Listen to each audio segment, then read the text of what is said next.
Right Honourable Winston Peters, the Leader of New Zealand First, incumbent MP for Northland. Please come up to the lectern and have a speech. Give them a warm welcome, folks.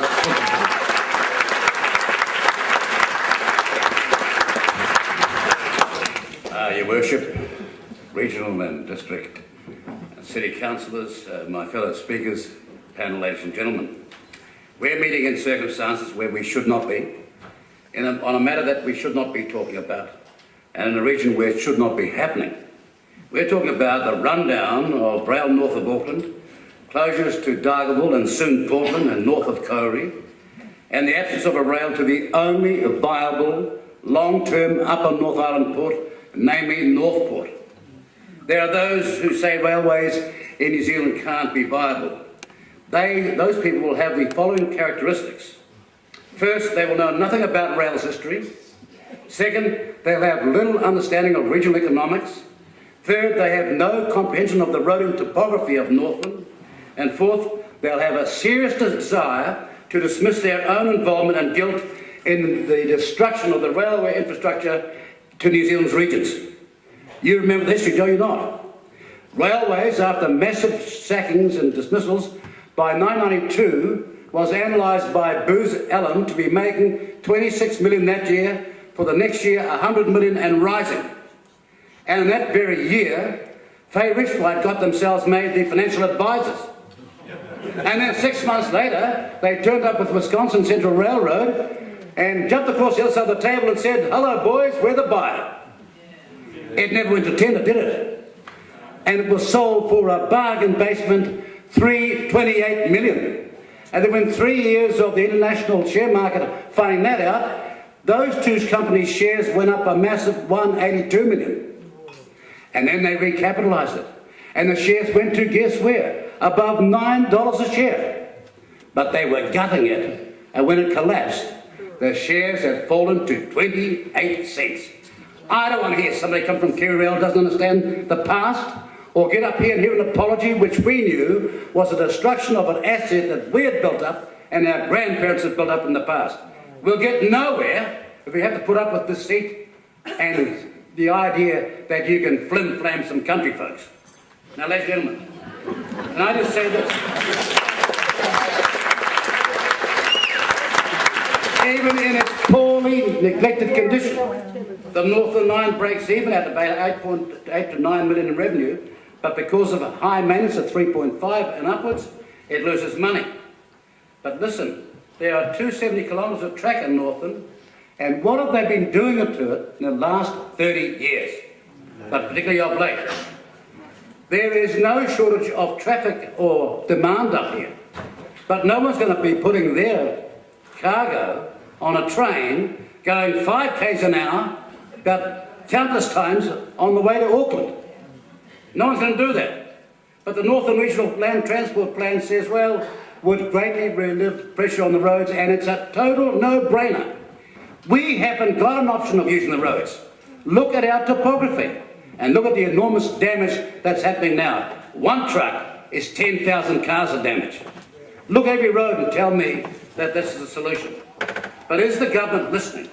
Now, government's about choices. It's about whether you back your province, you back your region, and you may not think so, but you are in the upper decile of export wealth earners and down the bottom of everything else. Is that fair? Of course it's not.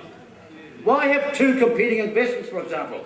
The government recently committed $1.25 billion towards the Auckland Super City's $2.5 billion upgrade, covering 3.4 kilometres at $735 a metre.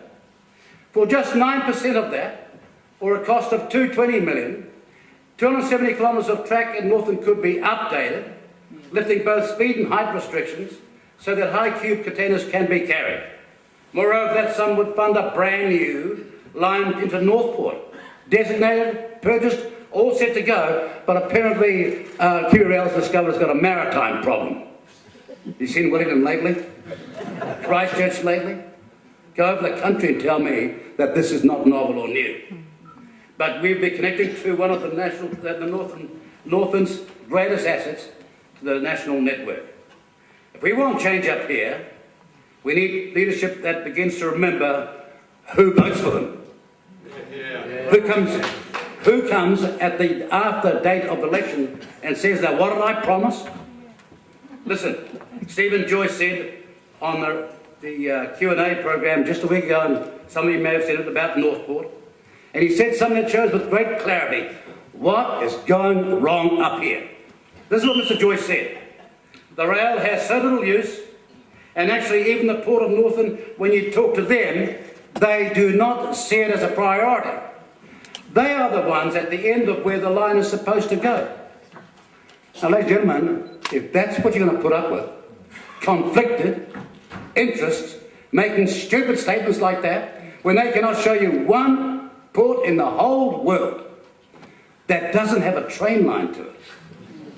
And after 5 decades of neglect, we have got to get rid of that sort of stupidity and vote for people who will stand up for you. Yay. Yay.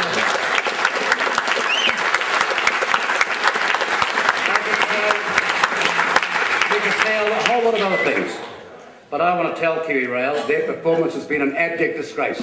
Yeah. Look at the Cook Strait ferries. $85 million of absolute screw up after screw up after screw up. And then they subtly shut down the Gisborne to Napier line for a lousy $5 to $6 million. That's about a fifth of what the flag cost, for goodness sake. But my message to you, sir, is you might have got away with it down there. I hope you don't. But you're not going to get away with it up here. You're going to tell your team that there'll be an election soon, and some of us are coming for that sort of incompetence. Who got fired about the Cook Strait ferry scandals? Nobody. Nobody got fired. But then again, ladies and gentlemen, it's a wake-up time. I saw somebody sitting up there from Mangawhai. They were ripped off by a massive scandal. The local MP, whose name I can't mention because it's sub judice, put a bill through Parliament, which these guys voted for, to ratify this theft from the local ratepayer. It was unjust in the extreme, and they've done it over and over again. This time, make sure your voice is for the North. Okay,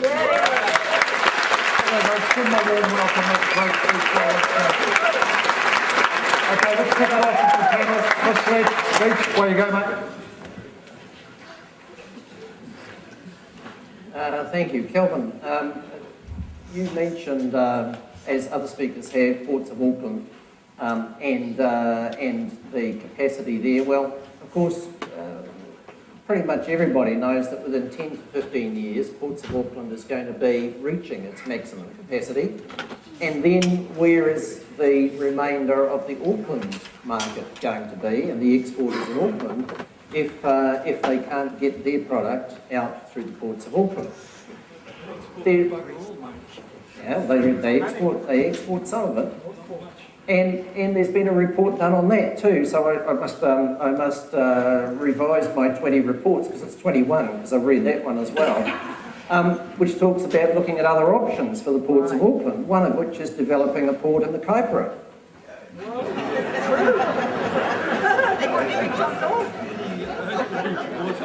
I know, and we've already got one sitting on our back door.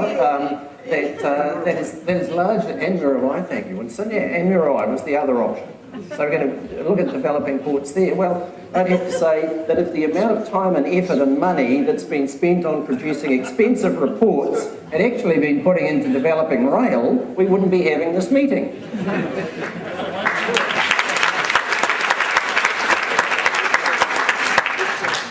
Very good points.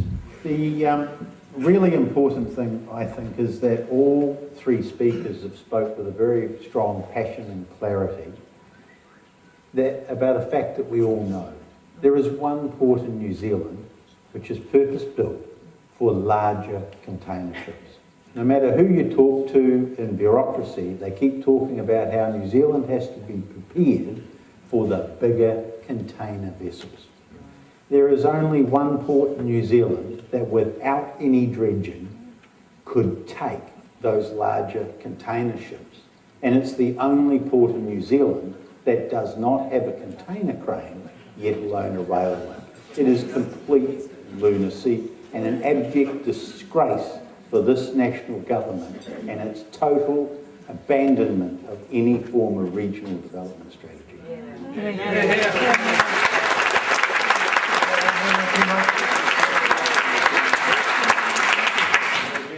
don't know what it was that I climbed up the other day, but I'm pretty sure it was a container crane. Yeah. Going on, just I was meaning tower cranes, not mobile harbor cranes.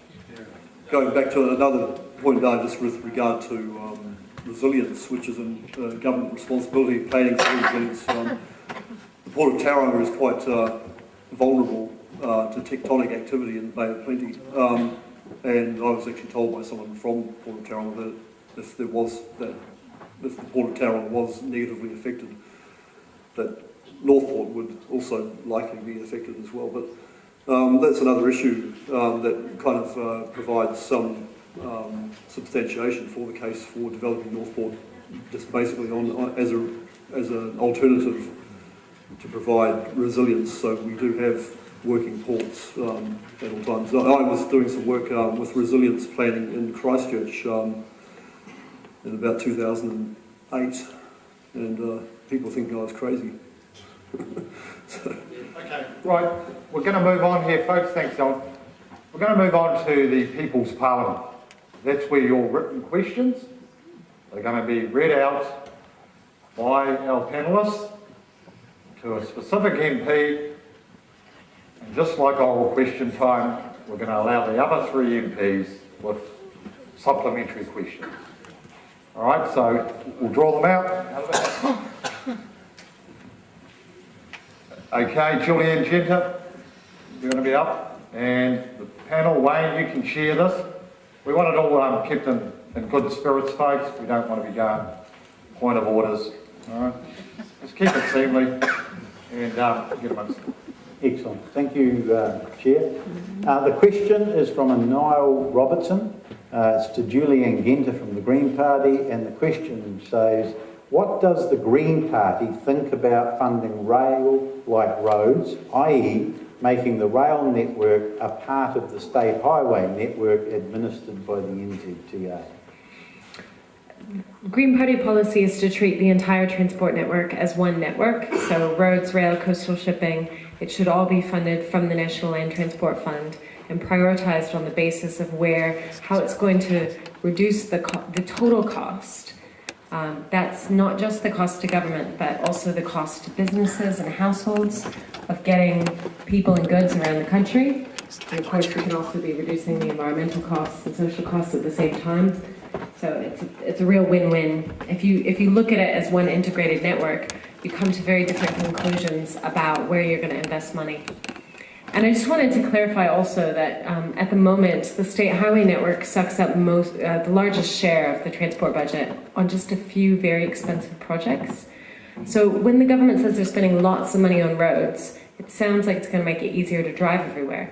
But actually, less than 4% of all vehicle trips are going on the roads of national significance. So we can take a lot of money out of those projects and invest it in the rail network and get benefits for the entire road network, as well as still have more money to invest in regional roads in places like Northland.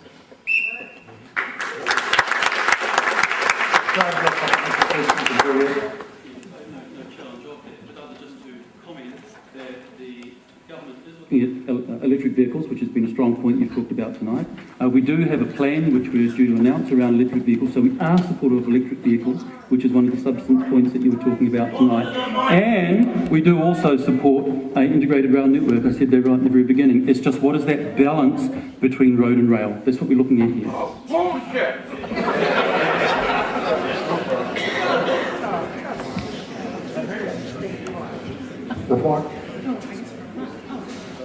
If the government really did support an integrated transport network, then the infrastructure for the rail network would be funded from the National Land Transport Fund, which it's not. So at the moment, the government, KiwiRail has to go beg for funding, and they get about $200 million a year. They have done, but they've got no ability to do forward planning. And when we evaluate the investment in the rail network, it's not evaluated on the same basis as we evaluate the benefits of investment in the road network. So you talk about the benefits of the Waikato Expressway, for example. The economic evaluation framework demonstrates the Waikato Expressway is extremely poor value for money. In fact, the total economic benefits of that do not outweigh the cost of the project. So we're actually losing money on that project. And yet on the rail network, we might have greater benefits to the road network from investing in the rail network in the same corridor. And so we just need to change the framework, and National's not doing that.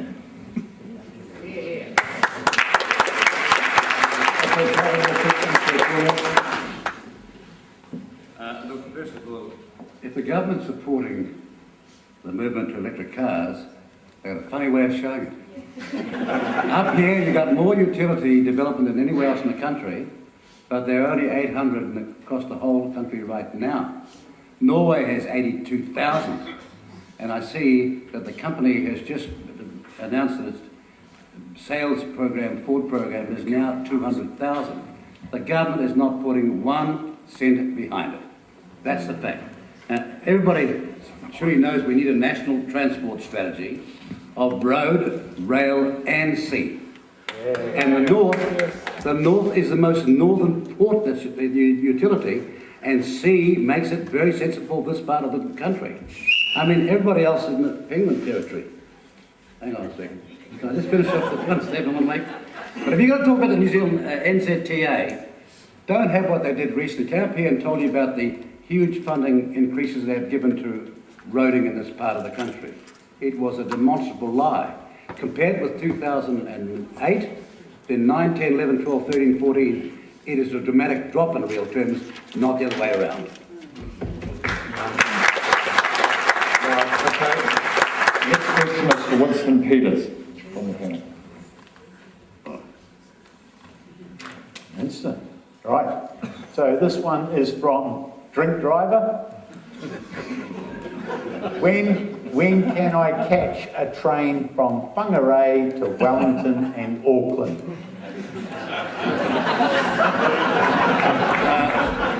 Well, We need Drink Driver on a train. the answer is when you were much younger.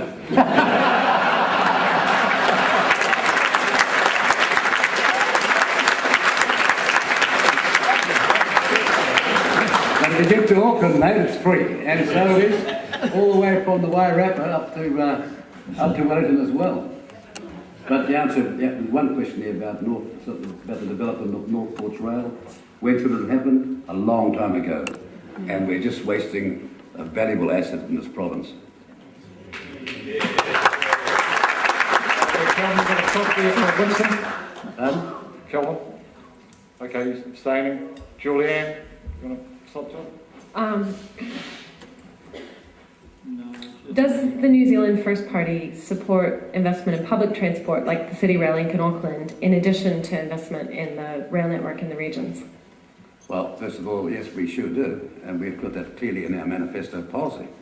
But we put more people onto public transport than any other party, with the gold card. I'm talking about the infrastructure, not the fares. Well, I noticed that down there in Auckland, they took all the credit for it. The council did it. How do you like that? Jane, do you want to come up? No challenge. No challenge. Kelvin? You fine?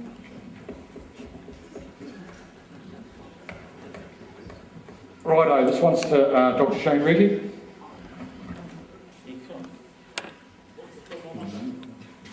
This is from Simon, and it's an excellent question. Why does your government economic strategy for Northland mention roading over 50 times and has a whole section on roading, but there is not one single mention of rail in the whole document? The answer to that is because we're responding to commercial demand from commercial operators. Commercial operators tell us, and the demand study that I indicated before, that all demand is with commercial operators for rail. They can go point to point. We don't have double handling in forests. Roading is where the demand currently is, and the demand study showed that. But again, if there is commercial freight quantities, and that's an interesting question, commercial freight quantities. So you've raised the point that why don't we bring cars up from Auckland, and I think Chris and even Kelvin may have alluded to it. How does that work when the last specific vehicle transporter was retired in 2014? How does that work when the cars on the port tend to be taller, the SUVs and the utes, and you can't double stack them anymore? How does that work for double handling? And while we're talking freight volume, Chris Leach, you said that there's 20 reports that if the rail was here, people would use it. Really? Well, a couple of years ago, Kiwi Rail and Regional Council did a collaborative report looking at buying the pocket wagons, the low rider wagons, to get through the 5 tunnels on the North Auckland line that can no longer take the high cube containers.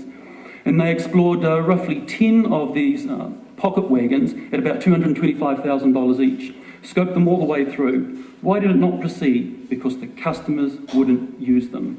So I would reject that statement that if you do put rail, that it will be used. That was not the evidence a few years ago. Okay, just so that, I noticed they packed up Alice and shipped it out of the country.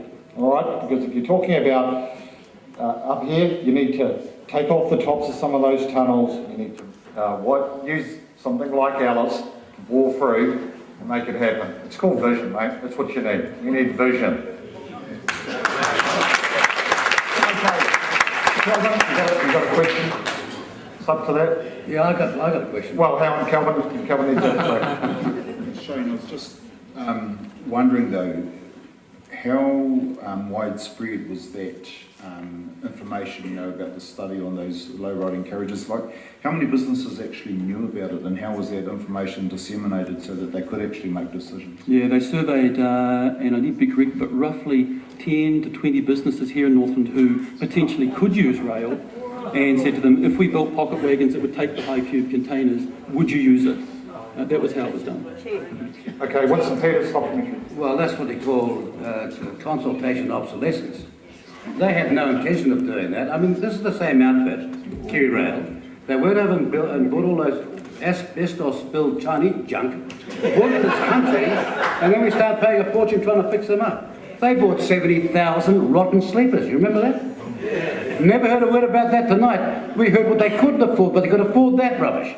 And they've made decisions like the decision of the Arbor Terry, for example, was taken over to Singapore, extended by 30 metres, brought back, and its propeller fell off. Anybody get fired for that?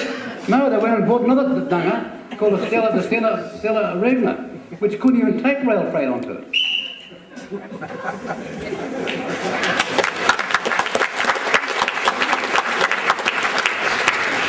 You want to write a reply on that one?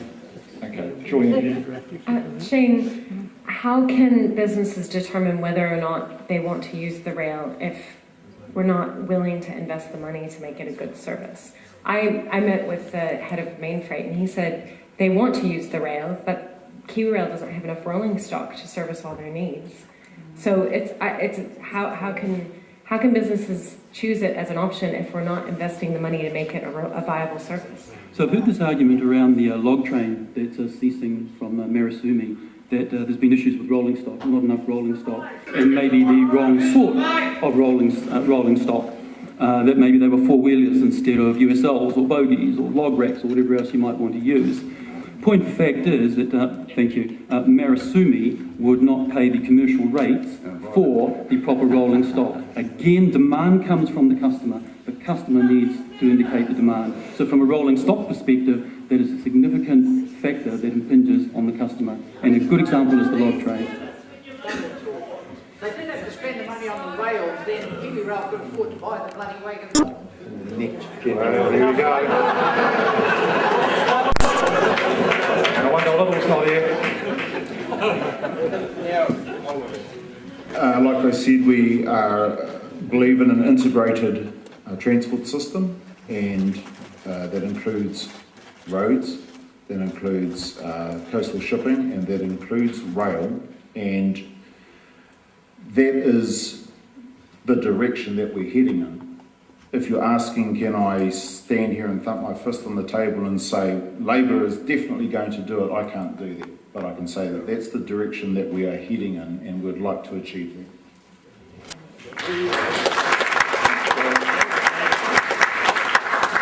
Okay, Shane, you want to pass a Yeah, question on that? that's neither a yes or no. I understand what you're saying, but I can take a position, and that position is that unless there's commercial quantities of freight, that the national will not be building the Marsden line. So I won't give you a maybe, I'll give you an answer. So that's it? That's it?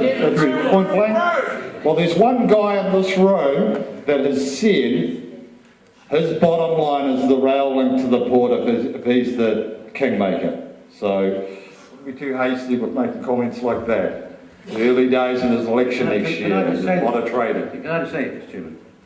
Look, we have a piece of legislation prepared already to stop the stupidity and maniacal behaviour of the Auckland City when it comes to their port.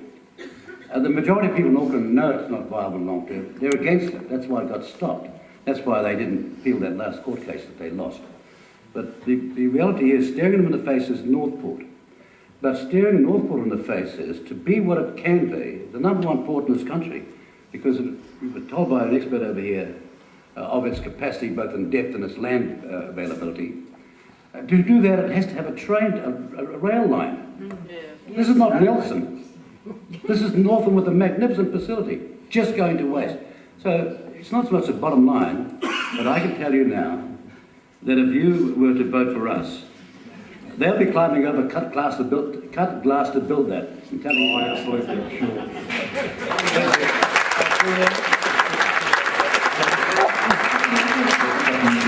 Calvin, do you think it would assist to achieve an integrated transport program if you had a large Green Party and in a Green Labour coalition, or potentially a Green transport minister?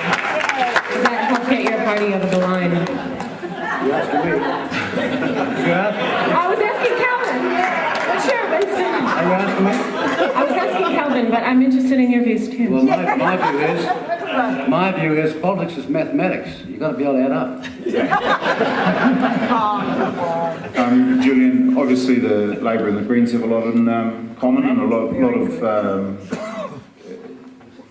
basically a lot in common, and our leaders. That's what you're really asking is, are we going to form a coalition of sorts? Well, that's really up to the leadership to decide. Its way above my pay scale. Shane, you want to ask? No, Chairman.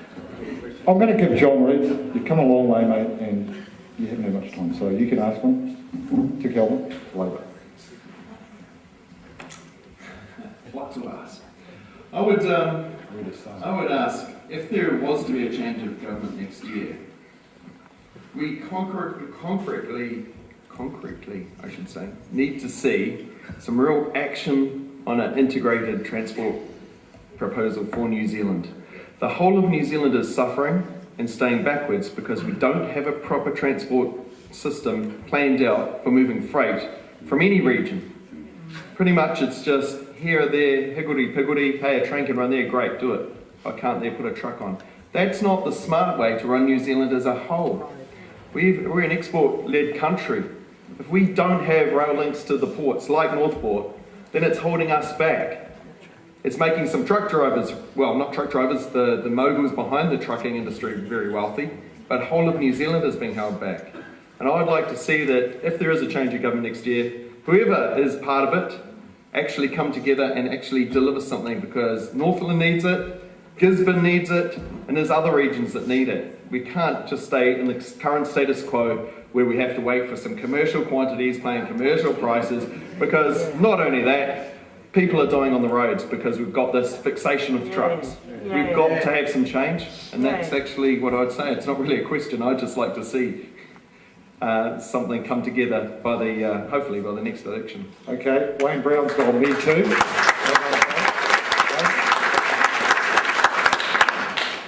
Well, I've got all these politicians here.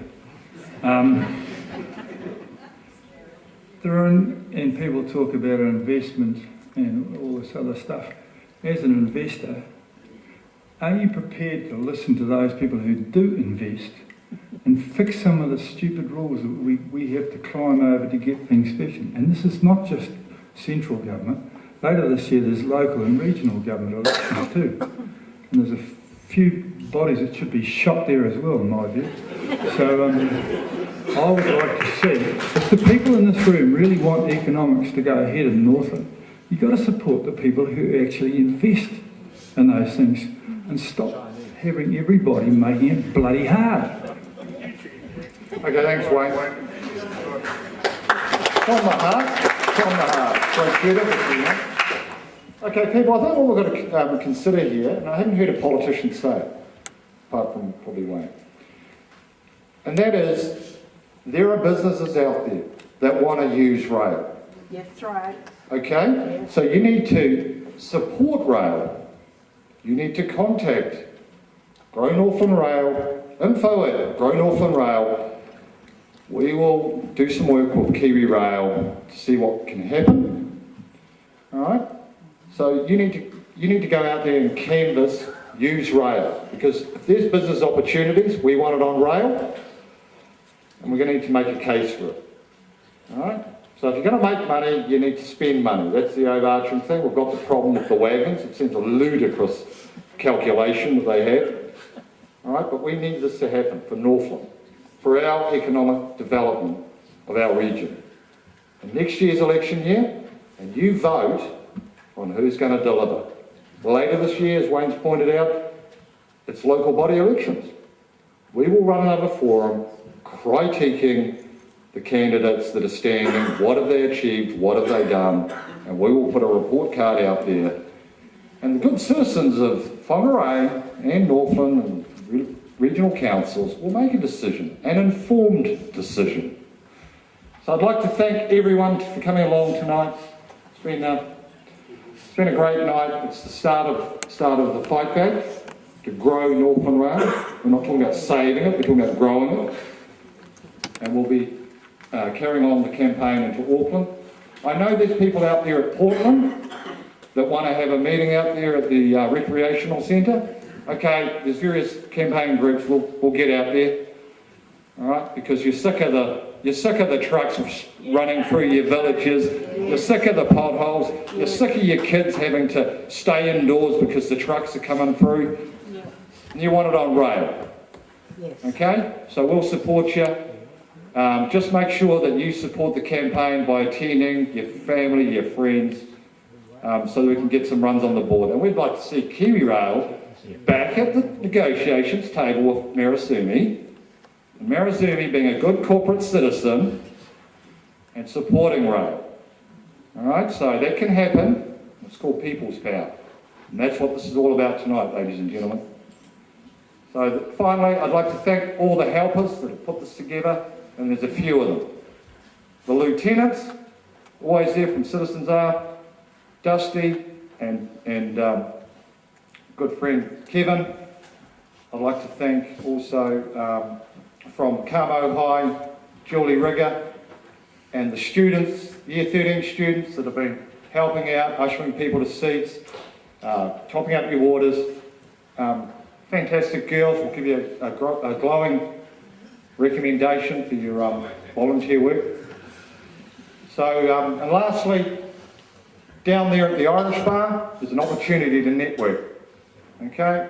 So we're going down there, the bar's open, we've got a very good band from a guy who's got out at the right time with his dairy farms, Mutapini, $40 million, boy from the Waikato, started off at 15. His band, Bootlegs playing, that'll be kicking off sort of just after 9.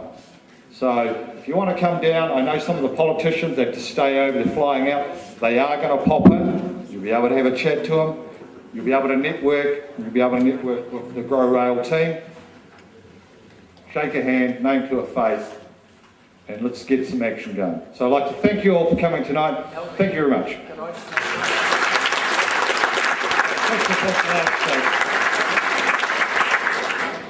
Ladies and gentlemen, I just want to make one comment, and that is that the future of rail and a rail line to Northland Port is in your hands. And coming to meetings is all very fine. You know, it's good, it's a feel-good thing on the night, everybody has their say, and then you all go home and forget about it, or at least most of you do. And from my point of view, if you want to get rail going in Northland and that port operating, then you should be signing a pledge and getting everybody in your street and in your workplace to sign a pledge and deliver it to every MP and candidate who's standing in Northland. That pledge is, I will not vote for you unless you commit to Northland Rail and North Port. We've got a petition that we signed, I forgot that. David and I had a petition going, we can't represent a petition that's already been done, so we're working through on the issues on that, but it will be, you'll be able to sign the petition online, we'll be at the markets, we'll be around town. Support that campaign, put pressure on the politicians to deliver. And last but not least, I forgot to thank my offsider here, Jack Craw, campaign manager for Grow Northland Rail. He's done a fantastic job. Awesome man to have aboard the team. Without this, wouldn't have happened.